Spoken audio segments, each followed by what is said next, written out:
श्री अद्वैत गदाधर शिवासादि गौर भक्तवृंद। हरे कृष्णा कृष्णा हरे हरे, हरे राम राम राम। तो आज है श्री नृसिंह चतुर्दशी, भगवान नृसिंह देव का आविर्भाव दिवस।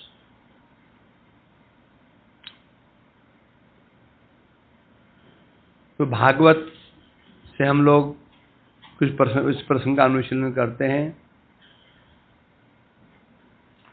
दशावतारों में से एक अवतार है नरसिंह अवतार।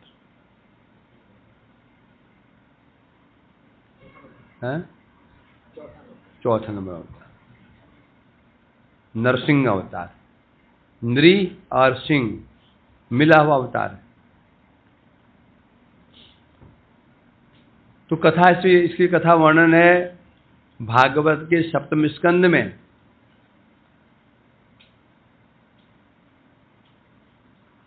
कि नरसिंह अवतार हुआ क्यों, किसके लिए हुआ था। अवतार हुआ था किसके लिए? हिरण्यकश्यपु के लिए हुआ था, उसको वध करने, प्रहलाद की रक्षा करने के। जब इंद्र राजगद्दी बैठे हुए थे और उसमें दिति के पुत्र राज्य से वंचित थे, तो उन्होंने अपने पति कश्यप से कहा था, मुझे ऐसा कुछ बताओ कि ऐसे पुत्र प्राप्त हो जो देवताओं को परास्त कर दे, अपना भाग प्राप्त कर ले। तब उन्होंने कहा था तुम्हें व्रत पालन करो, और व्रत में कोई त्रुटि नहीं होनी चाहिए, अशुद्धि नहीं होनी। बहुत बड़े विचार बताए। ऐसे पुत्र प्राप्त होगा जो तुम्हारे सब कष्टों को नष्ट कर देगा। तो तुम्हारे पुत्र भटक रहे हैं, जो यहाँ भटक रहे हैं, उनका अधिकार दिलाएगा। इंद्र समझ गए अब गड़बड़ होने वाली है। इंद्र तैयार थे। दीति हमेशा उनकी दृष्टि दीति पर ही रहती थी। दीति कौन है इंद्र की?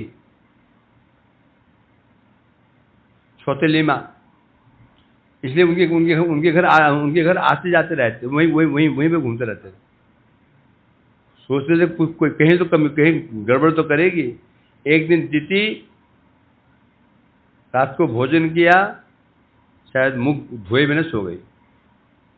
इंद्र वहीं से अंदर घुस गए शरीर में। घुस करके उसके गर्भ में जो बालक था उसके टुकड़े कर दिए। तो 7 टुकड़े के, फिर 7 टुकड़े, 49 टुकड़े कर दिए। और आश्चर्य था, वो जो टुकड़े करने वाले वो मरे नहीं,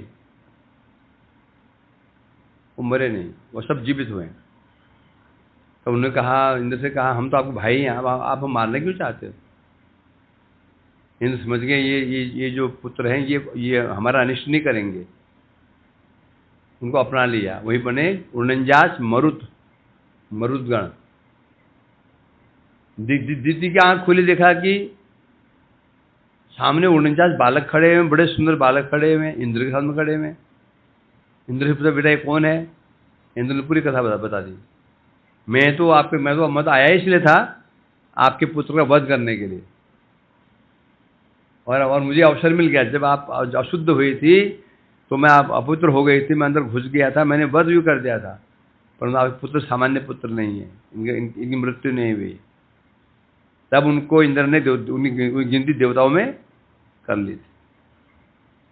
उसके पश्चात अब और समस्या क्या करे उसमें। तब बाद में दिति के गर्भ से ही 2 पुत्र उत्पन्न। कौन? हिरण्याक्ष और हिरण्यकश्यप। तो ये कथा शुरू होती है भागवत शब्दम स्कंद में।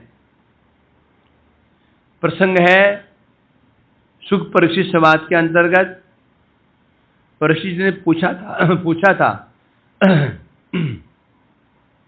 सुखदेव से, समप्रिय सुहृद ब्रह्मन् भूतानां भगवान स्वयं इंद्रस्यार्थे कथम दैत्यान अवदित विषमो यथा।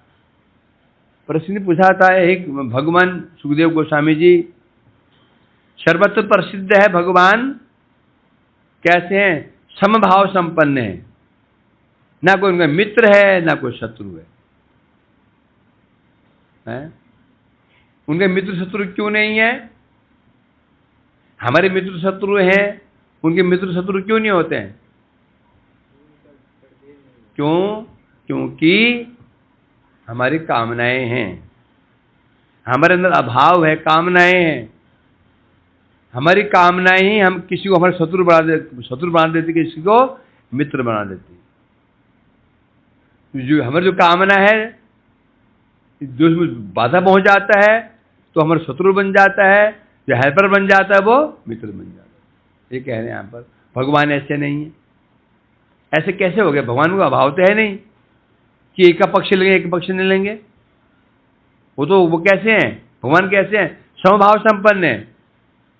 कितना कहा ना, समो सर्वभूतेषु न द्वेष्यो अस्ति न प्रिय ये भजन्तु मां भक्त्या मयि तेषाप्यहम्। उन्होंने कहा था अर्जुन मैं सबके लिए समान हूं, सब मेरे लिए समान है, ना मेरा कोई मित्र है ना कोई शत्रु है, सब समान है। परंतु ये तो भजंती मां भक्तिया, दोनों बातें कह दी भगवान ने। कोई भगवान को आक्षेप नहीं लगा सकता कि भगवान पक्षपात क्यों कर रहे हैं। पहले लाइन में कह दिया समूहम सर्वभूतेषु, सब प्राणी मेरे समान है, ना कोई मित्र है मेरा ना कोई शत्रु है। आगे बोल दिया ये तू भजंती मां भक्तिया, जो व्यक्ति मेरा भजन करेगा प्रेम पूर्वक, मई ते मई, वे मेरे हृदय में निवास करेंगे। तेषु चाप्यहम्, मैं उनमें निवास करूंगा। पहले घोषणा कर दी मैं पक्षपात करूंगा। ये पक्षपात नहीं हुआ? ये पक्षपात हुआ कि नहीं हुआ? क्यों नहीं हुआ? स्पष्ट कहा भगवान ने जो करेगा। तो यहां ये कह रहे भगवान तो आत्मा आप तो काम है, उनके को अभाव है नहीं, तो एक तो किसी का पक्ष ले रहे हैं, देवताओं का पक्ष लेते हैं और असुरों के विरुद्ध जाते हैं। ऐसा क्या? ऐसा नहीं कि इंद्र से उन्हें कुछ मिल जाएगा और देवताओं से उन्हें कोई डर हो, भय हो, ऐसा भी नहीं है। तो ऐसा क्यों करते हैं? कह रहे यहां पर संशय सुमहान संशय संजात। हे सुखदेव जी, मेरे हृदय में भयंकर संशय आ गया है। क्या भगवान वास्तव में समदर्शी है? यहाँ ये पक्षपाती हैं, है ना? तो सुखदेव जी कह रहे हैं तुमने बड़ा अच्छा प्रश्न किया। ये क्यों प्रश्न किया ऐसा? साधु पृष्ठ महाराज हरे चरितम अद्भुतम यद भागवत महात्मम भगवद भक्ति वर्धनम। तुमने जो प्रश्न किया अति उत्तम प्रश्न है। तुमने भगवान का चरित्र सुनने की इच्छा की है और इसमें क्या विशेषता है? क्योंकि भगवान के जो कथाएं होती हैं उसमें क्या होता है? भागवत महात्मम। क्या होता है उनमें? भागवत की महिमा। भागवत में भगवान के भक्तों की महिमा रहती है, इसलिए महिमा है। यदि उनमें से भक्ति बात निकाल दी जाए तो क्या होगा? न यद बतश्चित्र पदम हरिर्यसो गृह्णन्ति जगत पवित्रम न करहिचित तद्वायसम तीर्थम उषणन्ति मानसः न निर्बंधते उशिक्षा। कितनी अच्छी बात ब्रह्मा जी ने कहा है, ब्रह्मा जी ने कह दिया क्या? न यद बदश चित्र पदम, जो व्यक्ति खूब हरि कथा बोल रहा है, खूब कथाएं बोलता है, पर भगवान की उसमें लीलाओं का वर्णन नहीं है, उनके भक्तों का वर्णन नहीं है, तो लीलाएं कैसी हैं? वायसम तीर्थम, काक तीर्थ। काक तीर्थ किसे कहते हैं? तूने कभी देखा कभी का तीर्थ कहाँ होता है? नवल कचड़ा का, जहाँ कचड़े का ढेर होता है वहां कौवे तीर्थ स्नान के जाते हैं, खूब वहां कीर्तन करते हैं काँव काँव करके। तो बता रहे जो जिस व्यक्ति की वाणी में कथाओं में भगवान का यश नहीं है, कथा नहीं है, भक्त कथा नहीं है, वो कथा कैसी है? काक तीर्थ। काक मीन्स ज्ञानी। यहाँ ज्ञानी, यहाँ कौवा कौन है? ज्ञानी लोग कौवे के समान है। तो अहम ब्रह्मास्मि, अर्थात वहां जब भक्ति की बात नहीं बता रहे हैं, वहां पर हंसा न निर्मंती। हंस कहाँ रहते हैं? हंस मानसरोवर कहाँ रहते हैं? हंस कहाँ रहते हैं? मानसरोवर। हंस कभी कचरे में नहीं घूमते। यहाँ कह रहे हैं तुमने बड़ा अच्छा प्रश्न किया, क्योंकि इस प्रसंग में प्रहलाद आदि भक्तों की महिमा का वर्णन है।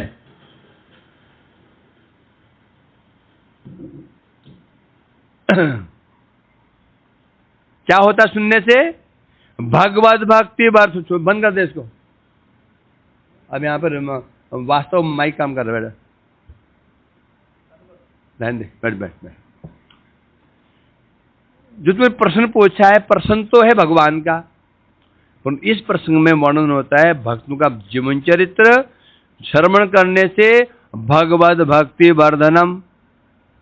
क्या ये चरित्र? इससे सुनने से क्या होता है? भगवत भक्ति बढ़ती है। तो क्यों बढ़ती है? भगवान का चरित्र सुनने से भक्ति क्यों बढ़ती है? क्योंकि उसमें भक्तों का चरित्र है। अब मेरा प्रश्न है, भाई भक्तों चरित्र है तो भक्ति भक्ति भक्ति कैसे बढ़ जाएगी? भगवान की कथाओं में भक्तों चरित्र है, ठीक है, तो सुनने से भक्ति क्यों बढ़ जाएगी? क्योंकि भक्तों का आदर्श है, उन्हें शिक्षा प्राप्त होगी, उन्हें हमें प्रेरणा मिलेगी। कैसे भक्ति की प्रहलाद जी ने, कैसे भक्ति की इन्होंने, कैसे कैसे मार्ग में बाधाएं आई, कैसे बाधाओं को उन्होंने बाधाओं को परवाह के बिना भजन करते रहे, भक्ति ऐसे बढ़ेगी। समझे कि नहीं? यदि हम नहीं सुनेंगे भक्ति नहीं आएगी। क्यों कथाएं सुनते जाएंगे? नहीं। इसलिए कह रहे क्योंकि इन कथाओं में वर्णन है भक्तों का जीवन चरित्र है, उनको सुनने से हमें प्रेरणा प्राप्त होती है, आगे बढ़ते हैं। बोले अब मैं तुम्हें एक प्रसंग सुना रहा हूं, जिसे सारी समस्या जो तुम्हारे मन में संशय है और संशय नष्ट हो जाएंगे। क्या प्रसंग है? तब बता रहे हैं इस विषय में प्रसंग है नारद युधिष्ठिर संवाद। क्या है? नारद युधिष्ठिर संवाद है। ये समाज शुरू कहां से हुआ है? तब बता ये समय इस प्रकार से हुआ, जब रासु यज्ञ हो रहा था। कहां पर है? इंद्रप्रस्थ में। जब राज्य के भाग हो गए, एक खांडव प्रदेश मिला। खांडव एक जंगल का स्थान मिल गया पांडवों को। तो उस समय भगवान के आदेश से मय दानव ने विशाल एक सुंदर महल बना दिया। जब उसकी स्थापना हुई तो वहां पर रासु यज्ञ की बात हुई। रासु यज्ञ चल रहा था। उस समय समस्त ऋषि वर्ग आए थे, राजा महाराजा ऋषि वर्ग आए थे। वहां पर कौरव भी गए थे, भगवान विराजमान थे, है ना। उसमें जब प्रश्न आया था कि सबसे पहले पूजा किसकी होनी चाहिए, अग्र पूज्य कौन है, तो सबने एक स्वर से कहा अग्र पूज्य तो केवल एक ही है। कौन है? वासुदेव। और कौन हो सकता है? भगवान विराजमान हो यहाँ कौन, तो अग्र पूजा कौन हो सकता है? तो ठीक है, बड़े खुशी है भाई। शायद मैंने कहा अग्र पूजा यदि कोई योगी कोई है तो वो वासुदेव, भगवान वासुदेव जी हैं। सब बड़े प्रसन्न हुए। भीष्म जी ने, व्यास जी ने, नारद जी सबने उसका अनुमोदन किया। उचित है, उचित है। अब उस समय पूजा होगी किसकी? भगवान की पूजा होने वाली थी। चरण धोए जा रहे थे, उसी समय वहां पहुंच गए शिशुपाल, दमघोष का पुत्र शिशुपाल। शिशुपाल कौन है? कृष्ण का मौसेरा भाई है। क्या है? शिशुपाल दंतवक्र कृष्ण भाई भाई हैं। क्या है? ध्यान लगा रहा है कि कैसा है शिशुपाल?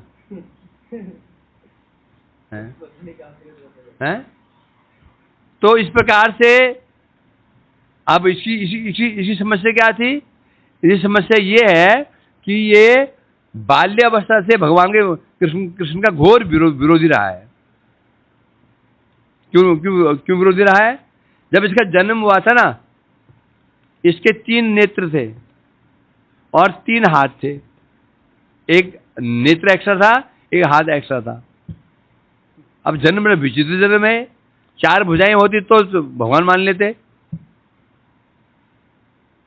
हाथ 2 होते, 3 नेत्र होते तो क्या मानते? शिव। ना शिव रहा ना ये विष्णु रहा। ये विचित्र प्राणी है। आकाशवाणी हुई, जिसकी गोदी में जाते ही इसके एक हाथ और एक नेत्र गायब हो जाएंगे। ये सामान्य बालक बन जाएगा, उसके हाथों इसका वध होगा, वही से हंतारक होगा। तब से उस समय उसकी मां जो भी वहां जाता बच्चे को देखने के लिए गोदी में देती है ना। तो जब इसका जन्म हुआ उस समय देवकी और इसकी मां बहने हुई। देवकी ने विचार किया, चलो बहन का बच्चा हुआ है, चलो मैं घूम के आती हूं। सोचा तो अभी कृष्ण बलराम को लेकर के देवकी जी वसुदेव पहुंचे बच्चे का मुख देखने के लिए। जब वहां पहुंचे तो कौतूहल बस उसकी मां क्या करती थी, सबकी गोदी में बच्चा देती थी। तो बलराम की गोदी में बच्चा दिया, कुछ नहीं हुआ। जब कृष्ण के पास गई, वो शिशुपाल जो बच्चा था स्वयं सरक करके कृष्ण की गोदी में चला गया और जाते ही उसके एक नेत्र एक हाथ गायब, सामान्य बालक बन गया। अब तो डर गई हो, बोले बेटा कृष्ण ये तेरे भाई है तो तू इसका क्या वध करेगा? तो बुआ कैसे बात करती हो? भाई है मेरा, कोई भाई का वध करता है क्या? बेटा आकाशवाणी हुई थी। अब बुआ तो आकाशवाणी झूठी भी नहीं हो सकती। आकाशवाणी हुई ना, आकाशवाणी देववाणी है, झूठी भी नहीं हो सकती। तो बेटा क्या होगा अभी? तो मैं आपका आश्वासन देता हूं, यदि ये 100 अपराध एक साथ नहीं करेगा, 100 अपराध क्षमा कर दूंगा। यानी कि एक आज एक कल परसों नहीं, कॉन्टिन्यू ऐसा आगे पीछे। तो ये 2000 करे 10 करोड़ करे वो तो चिंता ही नहीं। एक आज किया, कल किया, दोपहर किया, उसको भी गिनूंगा नहीं। एक सांस में यदि 100 अपराध करेगा ये क्षमा कर दूंगा। 100 पार करते ही आकाशवाणी सत्य होगी। अब मानस सोचा पागल थोड़ी है भाई, हम किसी को गाली एक गाली 2-3 गाली बकते हैं, गाली याद रहती क्या? 100 गाली संभव है क्या? मैं खड़ा करूं सुना दूं, तू गाली बक, किन गाली बक लेगा? किन नहीं साधन? अरे बेटा आती है। मैंने कभी गाली दिया नहीं किसी को। सुनी तो होगी, कितनी गाली बक सकते हो हैं? और वो भी धारा प्रवाह में। तो इसलिए इसका मतलब मेरे बच्चे का जीवन संकट में नहीं है। प्रसन्न हो गई। परंतु जैसे ही होश संभाला शिशुपाल ने और उसको सुन लिया कि मेरा वध एक कृष्ण के हाथों होने वाला है, और तब से चिढ़ गया, उसके ऊपर चिढ़ आ गई। उठते बैठते खाते सोते जहां उसको अवसर मिलता वहीं कृष्ण की निंदा शुरू करता। घोर विरोध, कृष्ण घोर विरोधी हो गया है ना। और हद कब हो गई?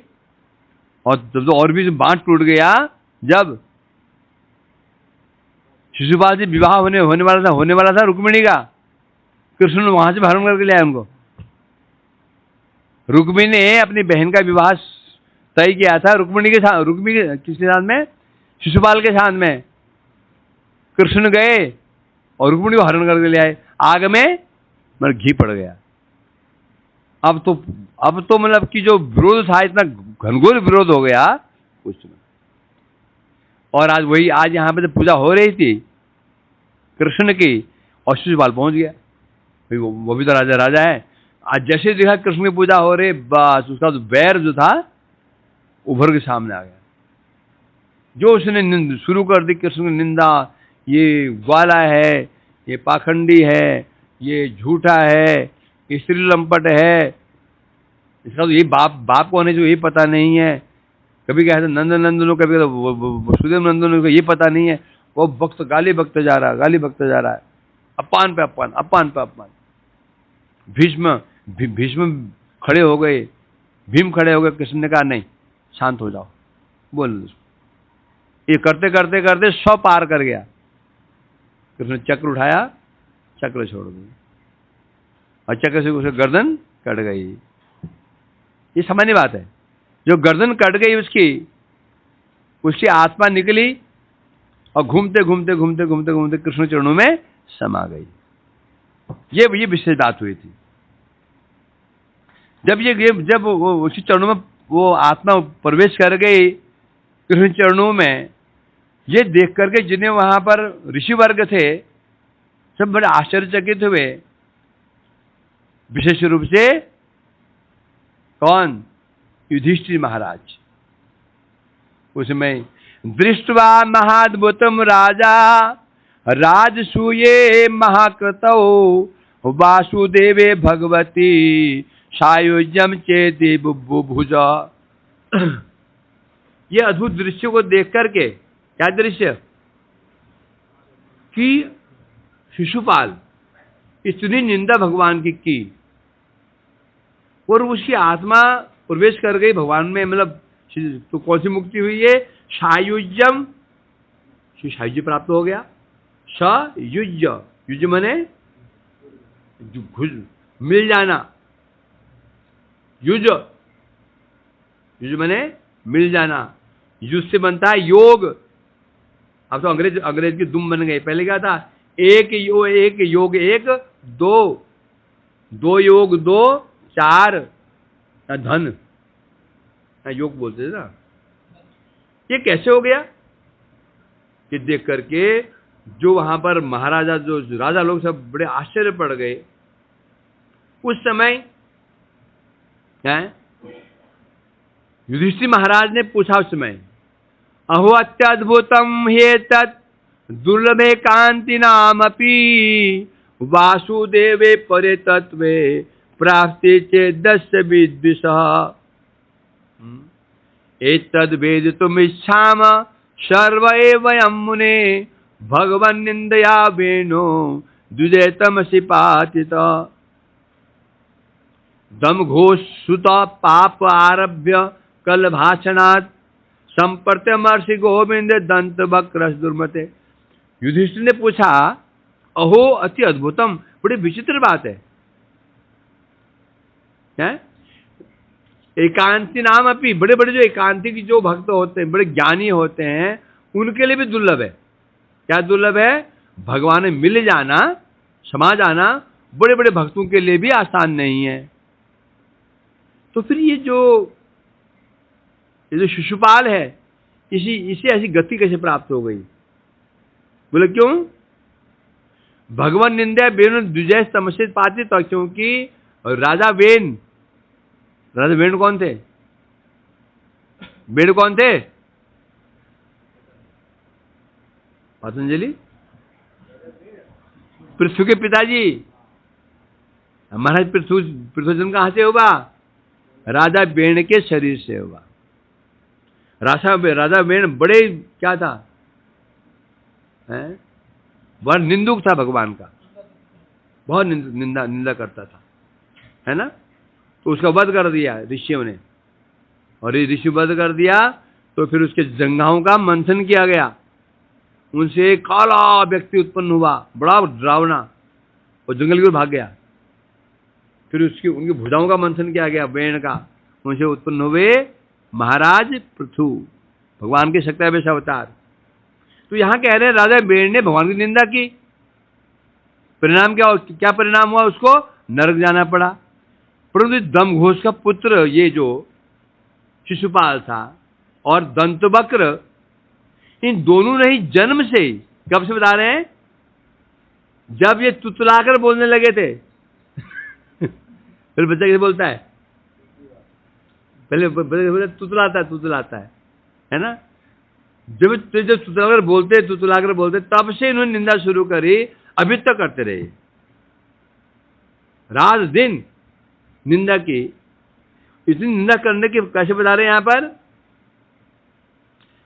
शपथो असकृत विष्णुम यद ब्रह्म प्रमव्ययम चित्रुन जातो जीवायाम नान विवशितुस्तम। कैसे पाने की आप बता रहे हैं? पानी पी पी करके निंदा की। क्या होता है? गला थक गया, गाली बकते एक घुट पिया, गला तर किया, फिर शुरू, मतलब निरंतर निंदा की। और निंदा करने के पश्चात भी न चित्र मने कुष्ठ रोग, इसकी जीवा को तो क्या होना चाहिए था? कुष्ठ रोग हो जाने चाहिए, जीवा गलनी चाहिए थी, रोग होना चाहिए था, कुछ हुआ ही नहीं। अपितु विभिषतुस्तमा, कहा इसको गहन नरक में जाना चाहिए था, ऐसा हुआ नहीं, उल्टा हो गया और इसको सायुज्य मोक्ष प्राप्त हो गया। ये तो बड़ी विचित्र बात है, ये कैसे हो गया? ये प्रश्न पूछा उन्होंने कि शिशुपाल महापापी अपराधी होते हुए भी उसको मुक्ति कैसे मिल गई? और राजा बेण ने तो बहुत निंदा नहीं की थी। वो राजा बेण कभी कभी करता था, ये तो जब से बोलना सीखा तब से शुरू किया इन लोगों ने, है ना। ये प्रश्न पूछा उन्होंने भरी सभा में, ये प्रश्न पूछा, तब नारद जी कह रहे थे, तो नारद जी ने पूरे उनको इतिहास सुनाया। वास्तव में जो ये शिशुपाल है ये सामान्य नहीं है। और विशेष बात क्या बता रहे हैं? अंतर क्या था? दोनों में अंतर क्या है? बेण में इनमें क्या अंतर क्या है? बेण निंदा करता था भगवान की, वो आविष्ट नहीं था। शिशुपाल आविष्ट था, है? सर महिमा किससे, महत्व किसका है? महत्व है आवेश का। क्या है ना? कामाद द्वेषाद भयाद स्नेहाद यथा भक्तेश्वरे मन आवेश हित्वा बहुवास्त गतिम गता। गोप्य कामाद भयाद कंसो द्वेषाचेद्य आदि निरपया संबंधात दर्शने स्नेहाद वियम भक्तिम। महत्व किसका है? महत्व है आवेश, आवेश का महत्व है। भक्ति मार्ग में को जगत में भी महत्व आवेश का होता है। यदि हम कार्य कर रहे होते हैं, यदि हम आविष्ट हो जाते हैं तो कार्य सफल हो जाता है। यदि आविष्ट नहीं होते हैं, मन यत्र तत्र रहता है तो कार्य सफल नहीं होता। कोई भी कार्य प्रैक्टिकली है ना। अब तो रसोई बनाता है तो ध्यान भटका, खीर जली ना, स्वाभाविक है। महत्व किसका है? महत्व है आवेश, मनोनिवेश। मन निवेश कहां पर है? ये पक्की बात है। जड़ जगत कार्य करने के लिए भी एक जेब कतरा भी यदि मन यहां भटक गया तो जेब ब्लेड उसे जांग में लग जाएगा, सब व्यक्ति के पिटाई हो जाएगी उसकी। सोचो कहां पर नहीं है ये। जेब काटता है, जेब काटता है ब्लेड से, कितना ध्यान रखना पड़ता है उसको। थोड़ी गलती हुई फंसेगा। हर विषय में क्या चाहिए? आवेश होना चाहिए, है ना। हमारी समस्या क्या हो रही है? भजन तो कर रहे हैं, साधन में कर रहे हैं, आवेश नहीं है। अनासंग अघोघ है साधना लभ्य। भक्ति दुर्लभ क्यों है? अनासंग अघोय है। जो हम साधन भजन कर रहे हैं अनासंग है, मन का निवेश नहीं है, मन का आवेश नहीं है तो काम नहीं हो रहा है। यही नाम है, यही महामंत्र है। बड़े महापुरुष ये करते, हम यही कर रहे हैं। अंतर क्या है? हमारा मन का आवेश नहीं बन पा रहा है। इसलिए हमारा सामान्य प्रेम तो क्या मिलेगा? सामान्य क्रोध काम भी दूर, काम क्रोध ही दूर नहीं हो पा रहा है। प्रेम तो बहुत दूर की बात है। तो यहां बता रहे हैं, उदाहरण दे रहे हैं, एक कीड़ा, कीट पेशस्किता रुद्ध कुंड्यायाम तमनुस्मरण संरंभ भय योगे निविंदते तस्वरूपता। एक कीड़ा होता है भृंगी। भृंगी क्या करती, कीड़े को अपने छेद में बंद कर देती है। भृंगी मैंने को देखा, काला काला से एक भौरा, काला काला से भौरा जैसा होता है, वो तो लंबा लंबा होता है, भौरा नहीं होता, वो भौरे जैसा पतला तो लंबा सा होता है, भृंगी कहते हैं उसको। और वो मालूम क्या करता है, वो ये जो यहाँ पर है ना, ये दीवारों में कहीं पर मिट्टी का घर बना देता है, मिट्टी का घर बना देता है। बड़ा विचित्र में दिखा वहां में, पहले मिट्टी पर थोप देता वो, फिर उसको धीरे धीरे काटता है ओर से, फिर उसमें छेद करता है, छेद करके बड़ा सुंदर घर बना देता है वो। भृंगी कहते हैं।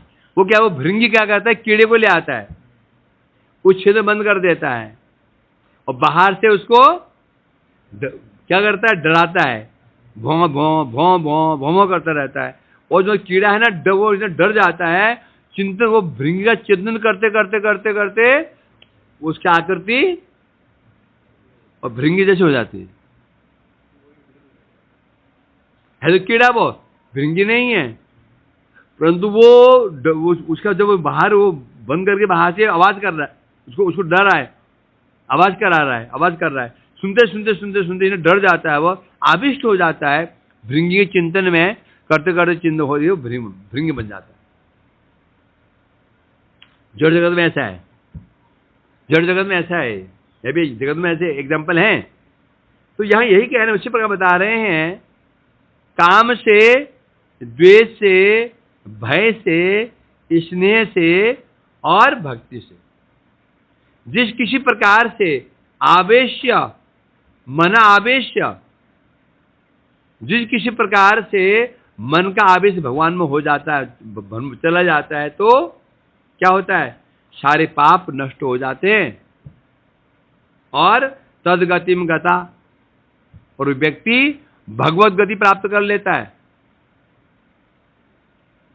किससे, काम से, द्वेष से, भय से, स्नेह से और 5 प्रकार से। अब गति प्राप्त कर लेता है, मतलब अपने अधिकार के अनुसार, कोई मोक्ष प्राप्त कर लेता है, कोई भक्ति प्राप्त कर लेता है। उदाहरण कौन है, गोप्य कामात, गोपियों ने कैसे कैसे अपने मन को आविष्ट किया, काम से, काम ने प्रेम। और भयात, कंस ने कैसे मन को आविष्ट किया, भय से। द्वेषात चेदी आदयो, चेदी आदि बल कहने से शिशुपाल, दंतवक्र, इन्होंने क्या किया, द्वेष से मन को आविष्ट किया, आविष्ट हुआ। विष्णुय संबंधात, जो यादव ने कैसे मन का आविष्ट किया, संबंध से। स्नेहात, कौन कह रहा है, तो कौन कह रहा है, नारद जी कह रहे हैं, महाराज युधिष्ठिर, तुम पांडवों ने मन को आविष्ट किया स्नेह से। कैसे किया, स्नेह से। और वयम ने, हमने कैसे, भक्ति से। तो हमें जिस किसी प्रकार से मन आविष्ट हो जाता है, भगवान आविष्ट हो जाता है, तब पाप नष्ट हो जाते हैं, वो गति प्राप्त हो जाती है। तो यहां बता रहे हैं, राजा बेन की समस्या क्या थी, राजा बेन निंदा तो करता था, आविष्ट नहीं था। जिन्हें नाम यहां लिए हैं, चाहे कंस हो, चाहे शिशुपाल हो, सबका मन आविष्ट था। भयात कंस हो, कंस का मन में आविष्ट था भगवान में, जहां देखता था कृष्ण ही कृष्ण, कृष्ण खाते कृष्ण, उठते कृष्ण, सोते कृष्ण, उनका हमेशा कृष्ण स्मरण करता रहता था, द्वेष भाव से, भय से। तो यहाँ का यही कारण हुआ, जब शिशुपाल का वध हुआ, उसकी उसको क्या प्राप्त हुई, भगवत गति प्राप्त हो गई, भगवान प्राप्त कर लिया। क्या प्राप्त कर लिया, शायद मोक्ष प्राप्त कर लिया। अब यहां बता रहे हैं वास्तव में ये जो दो है, कौन? शिशुपाल जो मर गया ये, और दूसरा है कौन? दंत भक्त। ये कोई और नहीं है, ये बता रहे हैं भगवान के मुख्य पार्षद जय और विजय, है ना। इन दोनों श्राप प्राप्त हुआ था। पार्षद परवरो विष्णुर विप्रशापाद पदाच्युतौ। ब्राह्मणों के श्राप से ये अपने पद से च्युत हो गए, वैकुंठ से नीचे इनको आना पड़ा, और इनको प्राप्त हुआ आसुर देह। प्रश्न पूछा कीदृश कश्य शापो हरिदासा विमर्शन। एक तरफ आप कह रहे हैं भगवान दास हैं, उनके द्वारपाल है, तो उनके द्वारपालों को भी कोई शाप दे सकता है क्या? भगवान के भक्त हैं, द्वारपाल हैं, सेवक हैं, उनको भला किसका श्राप लग सकता है? श्राप दिया किसने? श्राप किसका था? बड़ी विचित्र बात है, बड़ी बात, विचित्र बात हो गई, क्योंकि वैकुंठ में श्राप तो संभव ही नहीं है। क्यों संभव नहीं है? वैकुंठ में वहां श्राप संभव क्यों नहीं है? क्योंकि श्राप का कारण क्या बनता है? निंदा, द्वेष, ये तो है ही नहीं वहां पर। जो निंदा नहीं है, द्वेष नहीं, ईर्ष्या नहीं, तो श्राप कैसे मिल जाएगा? और दिया किसने? तब यहां तो बता रहे हैं एक घटना। एकदा ब्रह्मण पुत्रा विष्णुर्लोकम यदृच्छया सनंदनादयो जगमु चरंतु भुवनत्रयम्। ब्रह्मण पुत्र, एक बार ब्रह्मा के 4 पुत्र, कौन कौन? सनक, सनंदन, सनातन, सनत कुमार। ये दृश्य स्वच्छंद विचरण करते करते करते करते पहुंच गए, वैकुंठ पहुंच गए। हाँ पहुंचे, वैकुंठ पहुंच गए। कैसे थे? पंच षड्ढायना अर्भा पूर्वेशा में पूर्वजा। यद्यपि कौन है ये? पूर्वेशा में पूर्वज है, पूर्वजा। सबसे पहले सृष्टि किसकी हुई है? ब्रह्मा के बाद में इनकी हुई है। पूर्व से पूर्व हैं, ये पूर्वज है। परंतु रहते कैसे हैं? पंच षड आयना, आयन मैंने वर्ष, 5-6 वर्ष के हैं तो ब्रह्मा जी उम्र कम नहीं है। ब्रह्मा जी के बाद दूसरे सृष्टि इनकी हुई है। उम्र है मानो 5 साल के, 4-5 साल से बच्चे हो, ऐसे रहते हैं। दिग्वास, दिग्वास, दिगंबर, दिग मने दिशाएं, वास में कपड़े, मतलब कपड़े नहीं में दिशाएं इनके कपड़े हैं। अब जब वैकुंठ जा रहे थे नंग धड़ंग, उनको सामने बालक समझ करके द्वारपालों ने रोक दिया। 6 द्वार पार कर चुके थे, 6 द्वार पार कर चुके थे, तो ये रोका नहीं। 7वें द्वार में पहुंचे, वहां रोका था किसने? जय विजय ने। और पीछे श्रवण करके आए ना पूरा विशाल प्रसंग डिटेल में। फिर हमें श्रवण किया डिटेल में, क्या नहीं किया? जो आप भूल चुके हो, आ जाएगा। तो 7वें द्वार में रोका था, 6 द्वार पार कर चुके थे। जो द्वार 7वां द्वार था, वहां पे जय विजय थे। जय विजय हमें क्या क्या सुना तुमने? जय विजय विषय में जय विजय कौन है? जय विजय ये भगवान के पार्षद हैं, और ये भगवान के द्वारपाल हैं। भगवान के यहाँ पे इन्होंने रोका क्यों? क्योंकि ये जय विजय जीव विशेष है। याद आया कुछ? तो भगवान के जो स्वपरिकर है, ये भी परिकर जरूर है, ये बहिरंग सेवक हैं, इसलिए इसलिए उनको रोका था। याद आया ना, मैं लिखा था उसमें, टीका में आया था। ये जो ये जय विजय हैं, ये जय विजय कौन है? वो जय विजय नहीं है। ये तो भगवान के स्वरूप जो हैं, ये जय विजय जीव विशेष बताया था, जीव कोटि जय विजय थे। इसलिए ये साधन करके पहुंचे, इसलिए वहां पूरी तरह से वहां से कुछ अनभिज्ञ थे, सब कुछ वहां थोड़ा सा अनभिज्ञ थे, वहां पे ये रोका था। याद आया कुछ नहीं? तो जैसा भी हो, अब यहां पर जा रहे थे, द्वारपाल वहां थे, जय विजय रोक दिया बालक समझ करके, हैं? अशपन कुपिता एवं युवाम वासम न चारहत रतमभ्याम रहे ते पाल मूले मधुदिश पापिष्टिमासुरिम योनि बालिशो या तुमाश्वत। सोचा ये बच्चे कहाँ जा रहे हैं नंगे धड़ंग होकर के? ए अंदर मत जाना, जाओ बाहर निकलो यहाँ से, कपड़े पहन करके आओ, ऐसे कुछ बोल दिया। जैसी रोका, वो जो चार कुमार थे ब्राह्मण, वो आए, वो हो गए क्रुद्ध।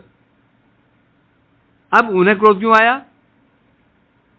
क्योंकि वो भक्त नहीं है, वो अभी भक्त बने नहीं है। ये भक्त होते उन्हें क्रोध आता ही नहीं, समझे? अनेक कारण है, प्रभु की इच्छा, या फिर स्वयं भक्त बने भी नहीं है ना। जैसे वहां पहुंचे, उनको आया क्रोध और जाकर के उनको अभिशाप दे दिया, तुम लोग यहां रहने योग्य नहीं हो। पापिष्ट आश्रम योनि बालिशु या जात, तुम पापिष्ट असुर योनि को प्राप्त करो।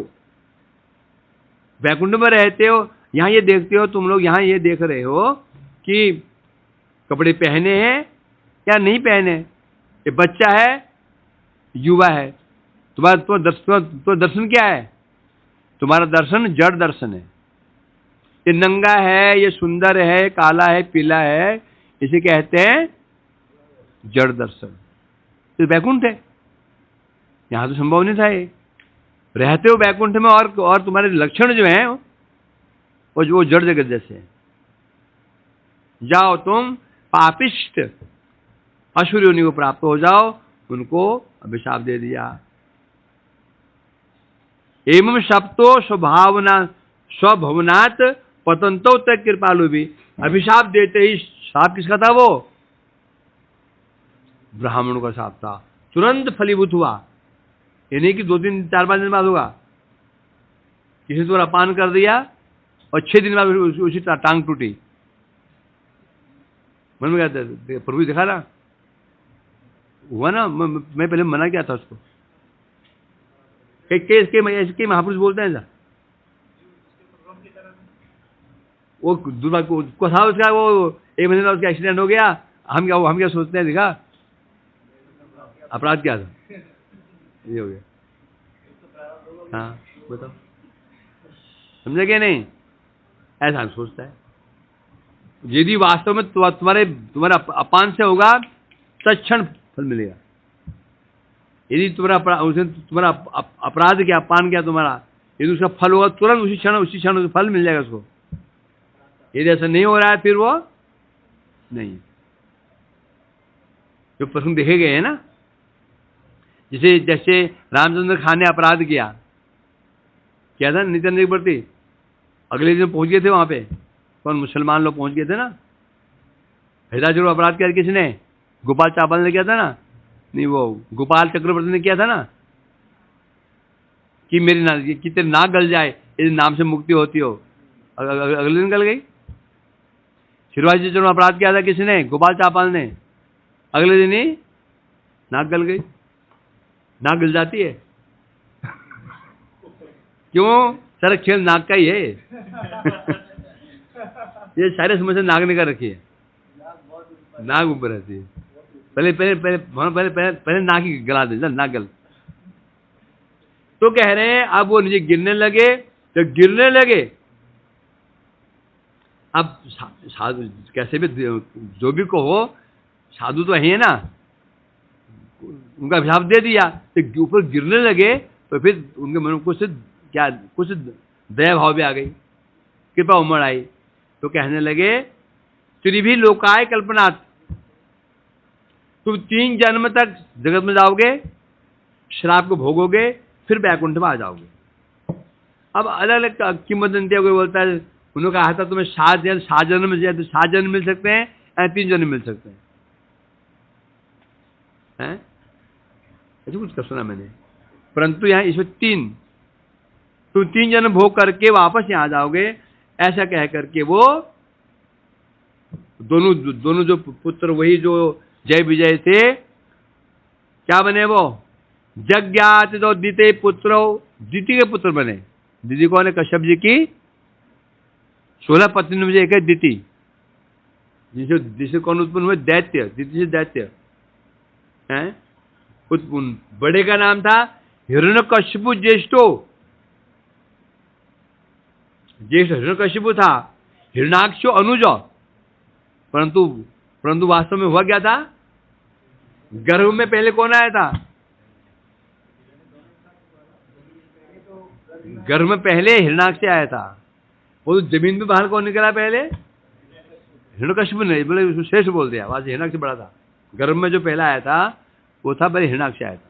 पढ़ा था ना टीका में। तो जैसा भी हो, हिरण्यकशिपु ज्येष्ठ हो, हिरण्याक्ष छोटा भाई बना और ये बड़े भाई बना। इस प्रकार से दोनों जगत में आ गए। हतो हिरण्यकशिपुर हरिणा सिंह रूपिणा हिरण्याक्षो धरोद्धारे बिभ्रता शौकर्म बपु।